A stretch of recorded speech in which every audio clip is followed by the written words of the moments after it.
Jeet media network ಎಂದೆಂದಿಗೂ ನಿಮ್ಮೊಂದಿಗೆ. ವೀಕ್ಷಕರೇ ನಮಸ್ಕಾರ. ಜೀತ್ ಮೀಡಿಯಾ ನೆಟ್ವರ್ಕ್ ಯೂಟ್ಯೂಬ್ ವಾಹಿನಿಯ ವಿಶೇಷ ವಿಡಿಯೋ ನೋಡೋದಕ್ಕೆ ನಿಮ್ಗೆಲ್ಲ ಸ್ವಾಗತ. ತಲೆ ಮೇಲೆ ಕಾಗೆ ಕುಳಿತುಕೊಳ್ಳುವುದು ಶುಭ ಶಕುನವೋ ಅಪಶಕುನವೋ ಅನ್ನೋ ಮಾಹಿತಿಯನ್ನ ಈ ವಿಡಿಯೋದಲ್ಲಿ ನಾನು ನಿಮ್ಗೆ ಹೇಳ್ತೀನಿ ನೋಡಿ. ವಿಡಿಯೋಗೆ ಈಗಲೇ ಒಂದು ಲೈಕ್ ಕೊಟ್ಟು ವಿಡಿಯೋ ಕೆಳಗಡೆ ಓಂ ನಮೋ ಭಗವತೆ ವಾಸುದೇವಾಯ ಅಂತ ಕಮೆಂಟ್ ಮಾಡೋದಕ್ಕೆ ಮರಿಬೇಡಿ. ಹಾಗೆ ವಿಡಿಯೋ ಕೆಳಗಡೆ ಇರೋ ಜಾಯಿನ್ ಬಟನ್ ಒತ್ತಿ, ಅಂದ್ರೆ ನೀವು ಜೀತ್ ಮೀಡಿಯಾ ಚಾನೆಲ್ ಮೆಂಬರ್ ಆಗ್ತೀರಾ.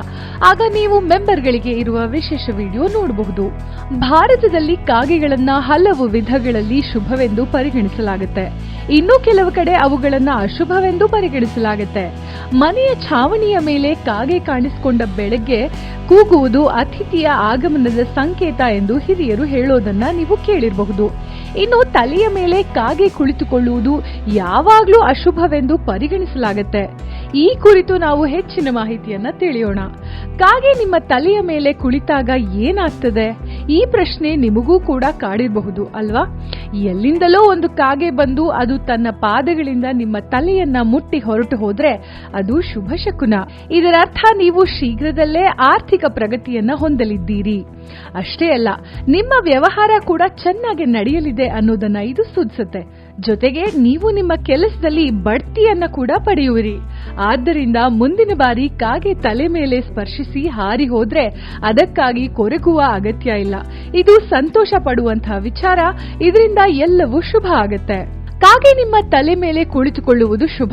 ಆದ್ರೆ ಅದು ನಿಮ್ಮ ತಲೆ ಮೇಲೆ ಕುಳಿತು ನಿಮ್ಮ ತಲೆಯನ್ನ ಕುಕ್ಕಿದ್ರೆ ಅದು ಅಶುಭದ ಸಂಕೇತವಾಗಿದೆ. ಇದರರ್ಥ ಶೀಘ್ರದಲ್ಲಿ ಗಂಭೀರವಾದ ಸಮಸ್ಯೆಗಳು ಎದುರಾಗಬಹುದು ಅನ್ನೋದನ್ನ ಇದು ಸೂಚಿಸುತ್ತೆ.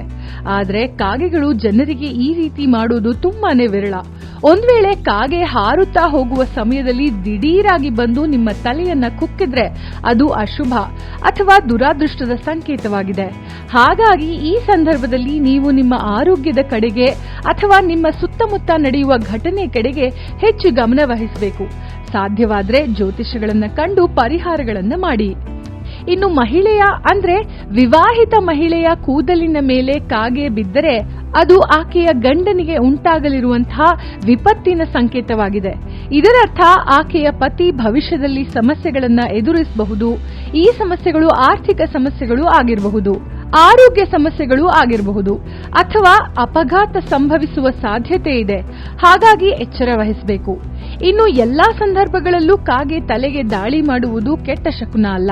ಇನ್ನು ಸಾಮಾನ್ಯ ಘಟನೆ ಏನು ಅಂದ್ರೆ, ಕಾಗೆ ಎಲ್ಲೋ ಮೊಟ್ಟೆ ಇಟ್ಟಿದ್ರೆ ಮತ್ತು ನೀವು ಅದರ ಪ್ರದೇಶವನ್ನ ಪ್ರವೇಶಿಸಿದ್ರೆ ಅದು ನಿಮ್ಮ ಮೇಲೆ ದಾಳಿ ಮಾಡುತ್ತೆ.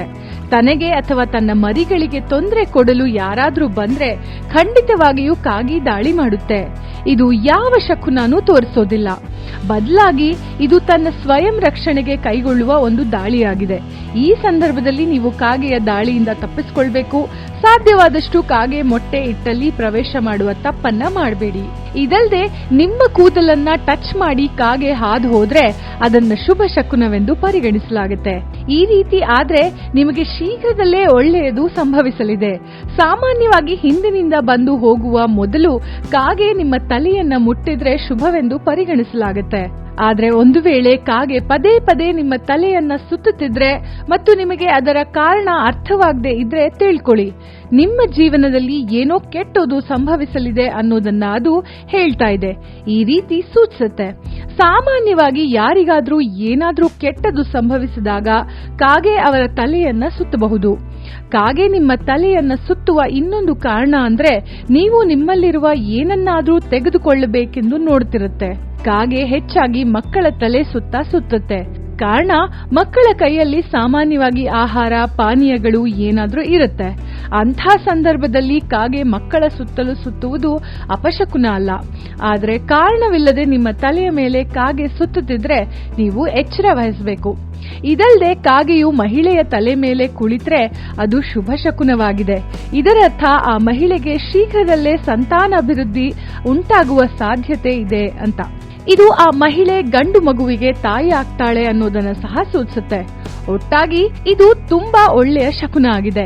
ಇನ್ನು ಒಂದ್ ವೇಳೆ ಕಾಗೆ ಅವಿವಾಹಿತ ಹುಡುಗಿಯ ತಲೆ ಮೇಲಿಂದ ಹಾದು ಹೋದ್ರೆ ಅದು ಸಹ ಒಳ್ಳೆಯ ಶಕುನ.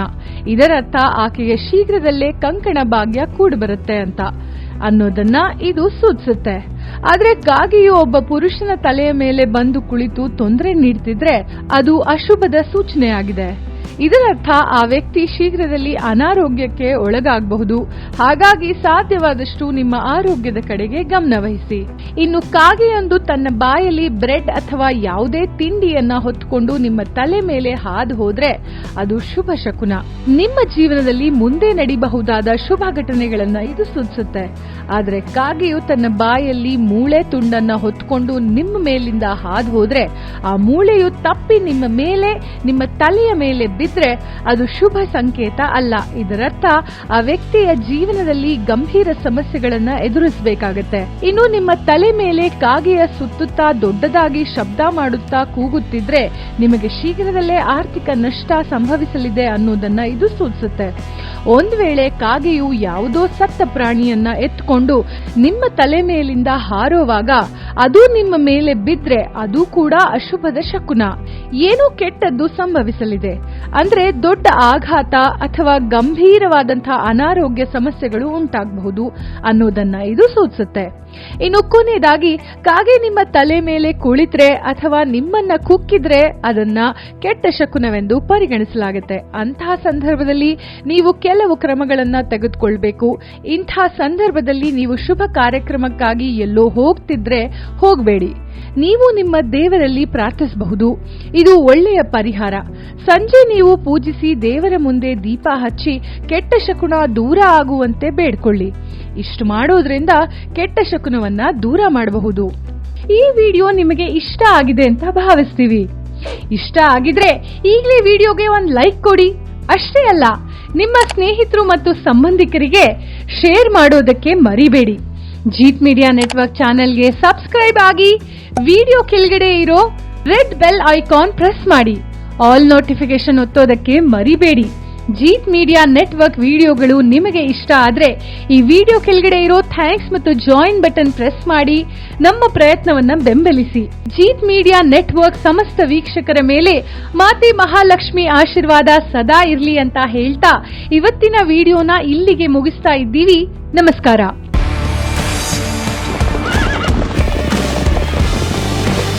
ಜೀತ್ ಮೀಡಿಯಾ ನೆಟ್ವರ್ಕ್ ಎಂದೆಂದಿಗೂ ನಿಮ್ಮೊಂದಿಗೆ.